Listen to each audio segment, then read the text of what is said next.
The moment I pulled into my warehouse parking lot that morning, my stomach dropped.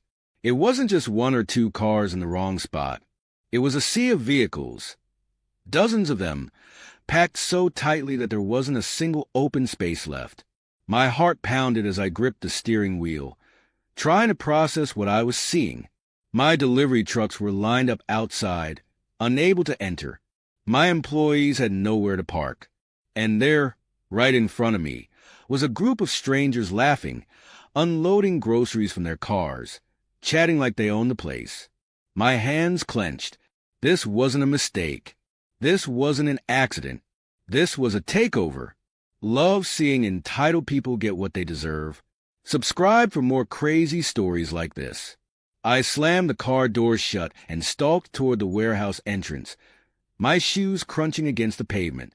The closer I got, the clearer it became. These cars weren't abandoned.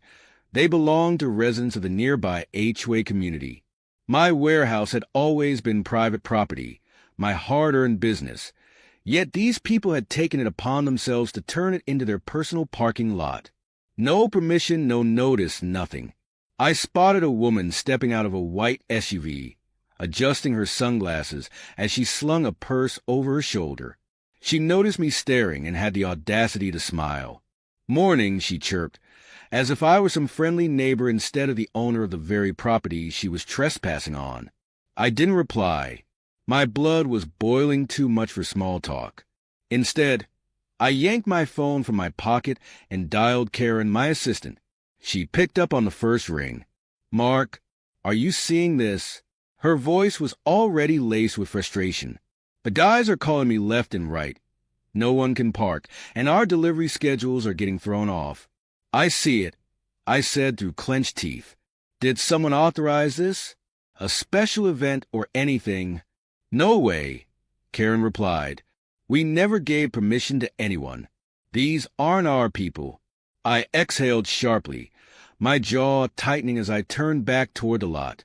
I could already tell this wasn't going to be an easy fix. "All right, I'll handle it," I muttered before hanging up. I stormed across the lot, past rows of sedans, SUVs, and minivans, their windshields reflecting the morning sun like a taunt. Many of them had stickers from the nearby HOA community, the same HOA that I had deliberately avoided dealing with when I bought this warehouse. I had picked this location because it was supposed to be independent, away from neighborhood drama and entitled suburban politics. Yet here I was, forced into a battle I never signed up for. I headed straight for the HOA office. It was a short walk from my warehouse, nestled inside a pristine community with perfectly trimmed hedges, spotless sidewalks, and a false sense of order. Everything about this place screamed control. As I stepped inside the community center, the receptionist barely glanced up from her computer before offering a sweet but robotic smile, as if she hadn't just been part of ruining my morning. "I need to speak to whoever's in charge," I said, my voice flat but firm. "There's a serious issue with my property." The receptionist tilted her head. "What kind of issue, sir?" "Your residents have taken over my private parking lot." I leaned forward, "and I need it cleared now." She blinked, clearly not expecting the confrontation. "Oh, let me check if Miss Langston is available." I crossed my arms, staring daggers into the glass partition behind her. The name was familiar. Karen Langston, the self-important HOA president I had only heard about in passing. A control freak, according to some. A nightmare, according to others. A few minutes later, I was led into her office, where she sat behind a polished oak desk, exuding the kind of arrogance that only came with too much power in too small a position. "Mr. Cruz," she greeted smoothly, barely looking up from the papers in front of her. "What can I do for you?" I didn't sit. I didn't waste time. "Your residents have turned my warehouse parking lot into their personal space. I want them out immediately." She finally looked at me then, a carefully neutral expression masking something far more condescending. "Oh, that," she said, as if I were complaining about a minor inconvenience instead of a complete violation of my property rights. "We had to find a solution. Parking is very limited in the neighborhood. and your lot was just sitting there and used most of the time. We figured it made sense. I stared at her, stunned. The sheer audacity. You figured. I echoed. You decided to use my property without asking. She sighed, as if I were the unreasonable one. It's for the community's benefit. Surely, as a local business owner, you understand the importance of supporting the neighborhood. I took a slow breath, gripping the back of the chair in front of me to keep from flipping it over. My business is not part of your HOA. You don't get to make decisions for my property. Miss Langston folded her hands, her nails perfectly manicured, her expression stone-cold and unmoved. Mr. Cruz, I suggest you think carefully before escalating this. The HOA has resources. We're acting within reason. I leaned in, meeting her gaze without flinching. You have 48 hours to tell your people to move their cars. After that, I'm handling it myself. For the first time, her expression twitched, the smallest flicker of doubt. But then, just as quickly, she smirked. If you say so, Mr. Cruz. We'll see. I left her office seething, my fists clenched so tightly my nails dug into my palms. This wasn't just about parking. This was about power, control, and entitlement. She thought she could walk all over me. She had no idea who she was messing with. The next morning, I pulled into my warehouse lot, half hoping that maybe, just maybe, the HOA had come to their senses and cleared the vehicles. But the moment I turned onto the property, that hope shattered. If anything, the situation was worse. There were even more cars now, some parked so recklessly that they blocked access to the loading docks entirely. My delivery trucks were backed up onto the street, drivers standing outside, shaking their heads in frustration.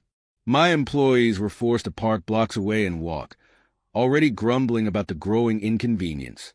And the worst part, the HOA residents acted like they belonged here. A man in a polo shirt strolled across my lot, sipping coffee like it was his personal driveway. A woman loaded grocery bags into her trunk without a second thought. No one had even tried to reach out. No effort had been made to fix this. It was clear now. They were ignoring my warning entirely. I clenched my jaw, gripping the steering wheel so hard my knuckles turned white. Fine.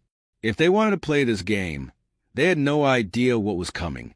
I stepped out, phone in hand, snapping photos of every vehicle, license plates, parking positions, the way they obstructed my business operations. Every detail documented. If they thought they could just brush this off, they were dead wrong. I made sure to take wide shots of the entire lot, capturing just how out of control the situation had become. The moment I finished, I dialed my lawyer. Jacob, it's happening. The HOA ignored my warning, and now my lot looks like a public parking garage. I need to know my options. Jacob let out a low sigh on the other end. Did you put up signs? I will today, I replied, and I have all the photos and records. Good, he said. Post those signs immediately. Give them a final warning. Document everything, and if they still refuse to move, you're fully within your rights to tow. But make sure you cover every legal step. HOA types love to twist things in their favor. Don't worry, I muttered, already walking toward my office. I'll handle it. Karen was waiting for me just inside, arms crossed, her expression mirroring my frustration. They didn't move a single car, did they? She asked, already knowing the answer. I shook my head. Nope. More of them showed up, she huffed. Unbelievable. I overheard some of the employees complaining. A few are already talking about looking for other jobs if they have to deal with this nonsense every day. My irritation spiked further. That's not going to happen. We're ending this. Without another word, I grabbed a stack of newly printed no parking. Private property. Violators will be towed at owner's expense signs from my office and marched outside. One by one, I bolted them onto the fences, placed them at every entrance, and even put a few right in the middle of the lot where they couldn't be ignored. Each time I hammered one into place, It felt like slamming the final nail in the HOA's coffin. Residents passed by as I worked, some staring in curiosity, others pretending not to notice. A man in a suit actually had the gall to smirk at me as he walked toward his car. I knew that look. It was a look of someone who believed I was powerless to stop him. He had no idea how wrong he was. Once the last sign was in place, I took photos of each one, making sure I had evidence in case the HOA tried to claim ignorance. Then, for good measure, I sent a formal notice to Miss Langston. The email was short, direct, and left no room for argument. Miss Langston, your residents continue to trespass on my property despite my warnings. As of this moment, no parking signs have been installed, and this serves as your final notice. You have 24 hours to notify your community and clear all unauthorized vehicles. Any cars still on my lot after the deadline will be towed at the owner's expense. I have documented every step and will enforce my property rights accordingly. Consider this your last chance. Mark Cruz. I hit send and sat back, exhaling slowly. There. She had no excuse now. If she refused to act, that was on her. I went through my call list next, reaching out to a towing company I had researched the night before. The moment they picked up, I laid out the situation. This is private property, and they're parked here illegally. I have all the documentation, legal notices, and signage in place. The dispatcher on the other end confirmed they had experienced handling HOA disputes before. We'll send trucks out tomorrow morning. Just make sure you have the paperwork ready. Oh, I will, I assured her. That evening, I stayed late at the warehouse, watching the lot, waiting to see if the HOA would make a move. But they didn't. Cars came and went, residents treating my property like some free parking benefit they were entitled to. No one removed their vehicle. No one acted like they even noticed the signs I had spent all day putting up. It was infuriating, but at the same time, it solidified my decision. The HOA thought they could push me around. They thought their little bubble of control extended beyond their community.